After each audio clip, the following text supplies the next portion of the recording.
Aly Khalifa, former BYU big man, current Louisville big man, who has never played for Louisville, just got some disappointing news if you are a Louisville fan. He redshirted all of last season. He was in line to receive an eligibility waiver for one additional year of eligibility, and he's been denied by the NCAA. Now, there's a big pool of players that I believe if they were going to try and get a waiver, we kind of knew that they should be denied. Aly Khalifa was not one of them. In fact, this is the first big waiver denial, really, this cycle that I Hmm. think people don't understand fully. And if you go through this, the reason it's confusing, Aly Khalifa has only played 3 years of eligibility in college. He played the 2022 and 2023 seasons at Charlotte. He played the 2024 season at BYU. Now, there was one full year where he redshirted, obviously last year at Louisville, and there was a whole nother year where he was on a roster but did not play. But in terms of how you played eligibility wise, everybody assumed he was going to be eligible this year. Certainly everybody from Louisville's side. And this was a big time surprise. Why did this happen and what's going on here, Ralph? Yeah, so the crux of this, I think, comes from the fact that he redshirted the COVID season, right? The 2020 2021 season, which time basically the NCAA is like, we're not going to count this against your eligibility if you played during this season. A lot of coaches and a lot of just people on basketball took that as like that just season just doesn't count no matter what, right? But the fact he did not play means that like doesn't count for a season that he played, if that makes sense. So it's already negated. Like the red shirt doesn't count. If he played, it would not have mattered. But because he sat out, it didn't matter. So the fact he redshirted does not give him like an additional extra year on top of that. You don't get to move your COVID year around. Right? It's just that 1 year. So you didn't play, you don't get to then play again a different year. You don't get to move that year around. Now, this is probably something Louisville or the NCAA should have made clear or known if they allowed him to redshirt last year or medically redshirt last year, which is the confusing part of this, right? Because I think if you are Louisville, then why did you let him be on the roster and not play if he was not going to be eligible for this season? I think Louisville ultimately wins this. And I think Khalifa does get the waiver, but a lot of this goes into that COVID year not being able to move around that extra year of eligibility that a lot of these cases for people trying to get fifth years this year are trying to use. Okay. So basically, had he played in the COVID year, then he would qualify immediately for getting an extra year because if he played, it didn't count, right? Correct. But Correct. because he redshirted, he technically didn't play, so he didn't lose anything because he wasn't intending to play. If anything, Correct. he redshirted, sort of burning his redshirt year, and then redshirted again a year he shouldn't have redshirted. So, okay, either way, if this Yeah. is the ruling, it's fair, I think, to say Louisville didn't do their due diligence here, right? Because It's either that or the NCAA told Louisville the wrong thing, or Louisville's compliance told them the wrong thing. Because if he was out of eligibility this year, he was out of eligibility last year, or he was eligible and he didn't qualify for a red shirt and they just didn't play him. that makes sense. Okay. Yeah, I guess a lot of different paths to this. Can I do one of my favorite pastimes on this channel real quick? Absolutely. Can I just verbally shit on the NCAA for a second? Go right ahead.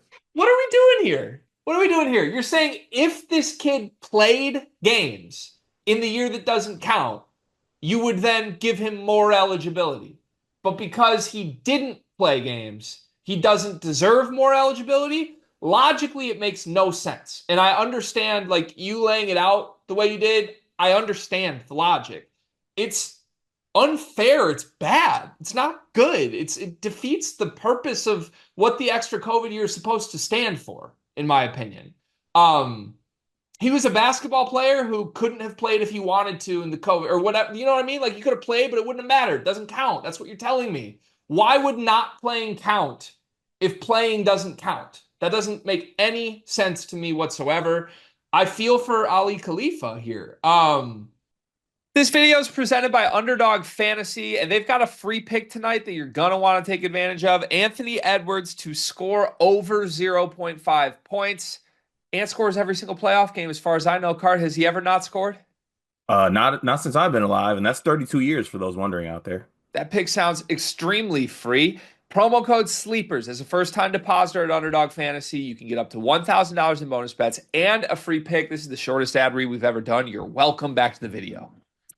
Now, there's a whole second side of this that I think we should hit on quickly of like how impactful will this be to Louisville? Because I don't really anticipate that he's going to be in a big role anyway for Louisville. Maybe I'm wrong on that. But at bare minimum, as a starting point, I just want to make it verbally clear here. I think this is a horrible, horrible thing that the NCAA is doing. There are certainly times they should deny waivers. This is not one of them. And if he doesn't get approved, if it doesn't get, I don't know who you send the appeal to here. I'm going to be pretty upset on his behalf and on Louisville fans' behalf. I think the bigger issue is what happened when he transferred to Louisville last offseason. Because if you allowed that to happen, he should be eligible this year. Unless he did not technically redshirt, which then it's on Louisville. So I think that's a bigger, more addressable issue than the COVID deal and what the NCAA is doing. So if I'm Louisville, that's how I'm attacking this. Whereas you let him come here, which means he had eligibility left, and then he had a medical redshirt. Yeah. Yeah. I think that's a more straightforward way to argue it. Yeah, I think so too. All right. If they were to lose Aly Khalifa, what are they losing? Is it a big part of their plans for this season in your mind?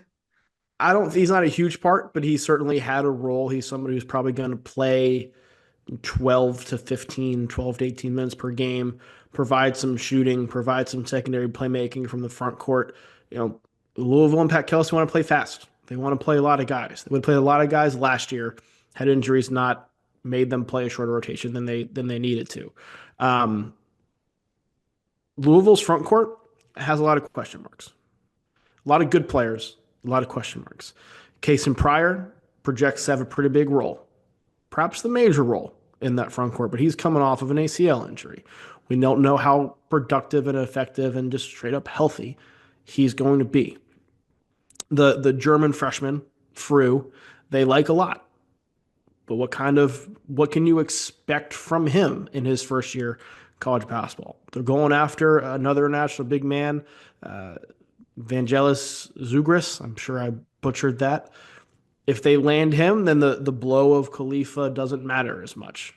But if they don't, then you want to have Khalifa. And even if they do, what if he doesn't pan out? There are question marks all over the place where Khalifa, at least the idea of him, we haven't seen him in the system, but we've seen him play high-level college basketball in a similar system at BYU.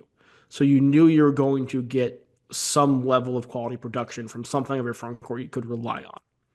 Yeah. That I think is the bigger issue here. He wasn't going to play 30 minutes a game, wasn't going to be your star, but he was going to be a solid, reliable rotation piece that fit your system well. Yeah, I think at bare minimum, it feels like Louisville has approached this season thinking Khalifa is absolutely in the fold. And you take him away, as you mentioned. I know they like Frew. It sounds like they love Frew. Maybe they view him as a star. I don't know. Kayshawn Pryor was very good last year. He only played 23 minutes a game. Even when healthy, he's not a guy you can bank on for like 35 minutes in the front court. So if you are to think Aly Khalifa's gone, if Pryor just plays the same amount of minutes and presumably stays healthy the full year, are you banking on 17 minutes from Frew guaranteed? He better be good. Otherwise, all of a sudden, this doesn't work at all. And God forbid Kayshawn Pryor isn't healthy. Like this is now a dire situation. If you don't have Khalifa, you have to bring in somebody that is at least Aly Khalifa good and can be your third break glass in case of emergency big. And the down part here is Khalifa's better than that. I don't know what his role would have been, but as far as third centers go, Aly Khalifa would have been one of the best in the country. So I really feel for them. I feel like they're blindsided by this, and I hope they get it right. And I think Louisville needs them to get it right, because if this is the front court they enter the season with, it's enough for me to look twice at where I'm putting them in preseason rankings. If it helps, I think they have, of all the guys who are appealing for eligibility this year, I think they have the best case. and the best chance of their guy Khalifa getting the year of eligibility this year. Yeah, I think so too. It just requires the NCAA to do what's right, which is always a scary proposition.